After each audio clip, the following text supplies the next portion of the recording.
U.S. and Chinese officials, including Commerce Secretary Howard Lutnick, Treasury Secretary Scott Bessent, and U.S. Trade Rep.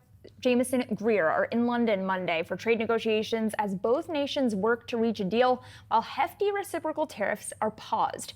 National Economic Council Director Kevin Hassett telling CBS he's, quote, very comfortable with the prospect of the U.S. and China reaching a deal. Wendy Schiller, Brown University professor of political science, joins us now for more. Wendy, great to speak with you this morning. Talk to me about what the main objective is today. It seems like the focus is more on sector-specific tariffs and export controls versus any large baseline tariff number.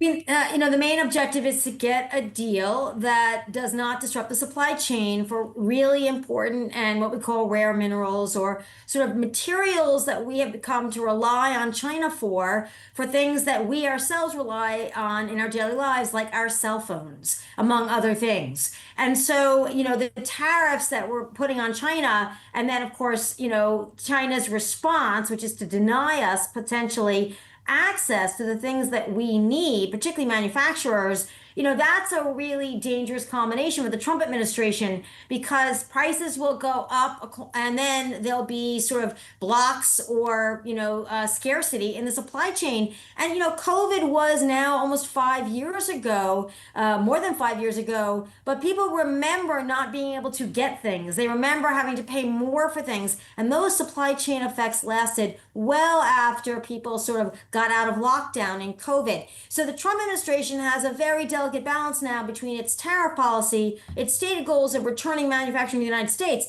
but making sure that the supply chain and the flow of goods stays consistent in this period of time. And so once the deal is netted out, what does policing follow through look like of some of the purchase agreements? Well, that's the big question mark. It seems as though the Trump administration is not cutting jobs in the U.S. Trade Representative's office or the Department of Commerce or the Department of Treasury, where you're going to have people who really, particularly export-import control, our export-import bank, these are really crucial federal employees that will be monitoring the flow, monitoring whether we still have access to China's markets, monitoring how this is all going for U.S. businesses. And you need those employees. So, if you're watching DOGE, you're watching these cuts to the budget, I think that's where we're going to have to make sure that federal employees who know what they're doing here still have their jobs. Well, and even regardless of that, too, there's questions about whether or not both sides, from a leadership perspective, are actually going to stick to the agreement. It seems like there were questions about that coming off of the last agreement, both sides kind of accusing each other of not following the rules set forth by the agreement. To what extent are you concerned about that going forward?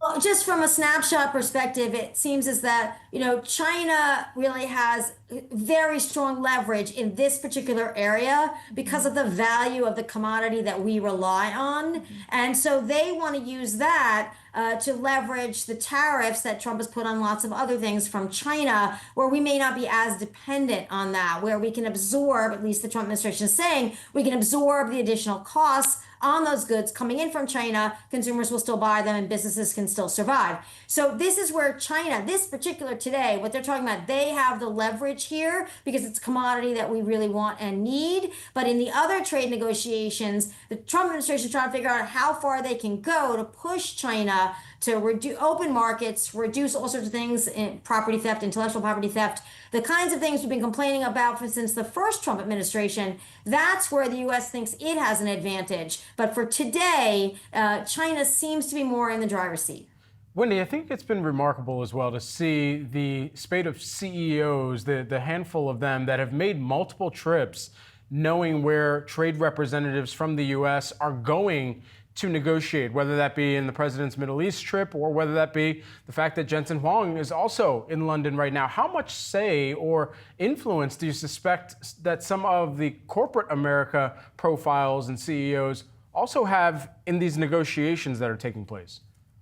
Well, there's certainly the direct consumer, right? They're purchasing these materials from China. We saw with the China trade, the tariffs, right? Where Trump went really big, but then, Tim Cook might or may not have made a phone call, and then he exempted particular parts for cell phones or mobile phones. So, you can see where some of these CEOs have influence with Trump, and then some of them as consumers may have influence that helps the United States in its bargaining with other countries. But that again is a delicate dance, because any given day Trump can wake up and say, why aren't you making these things in the United States? Why don't we try to find more of these minerals and access here if it's at all possible? The point is, you don't know how the president's going to react on a daily basis. So for corporate America, you want to be in the room, you want to stay on the phone call, but how much influence do you have in making this administration more consistent in both its trade and its export-import policies?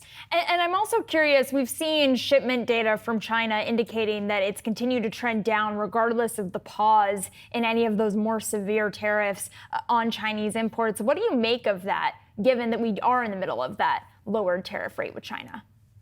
Well, again, this is also sort of playing to the U.S. consumer. If China does this, and particular small businesses or larger businesses, whether it's actual goods that are being imported or materials that we use to manufacture goods here, then that creates a little more scarcity. That means that prices go up. That means consumers are unhappy, maybe pull back on spending. And there's a sort of consumer reaction that translates into political reaction, which means that the House GOP or the Senate GOP might say to the president, look, we're starting to see people really pull back. We may be creating a recession or the fear of a recession with these policies. Can we do something about that to reassure the consumer and keep those prices from increasing? Wendy, great to have you here with us today. Thank you so much for breaking this down. Thanks for having me.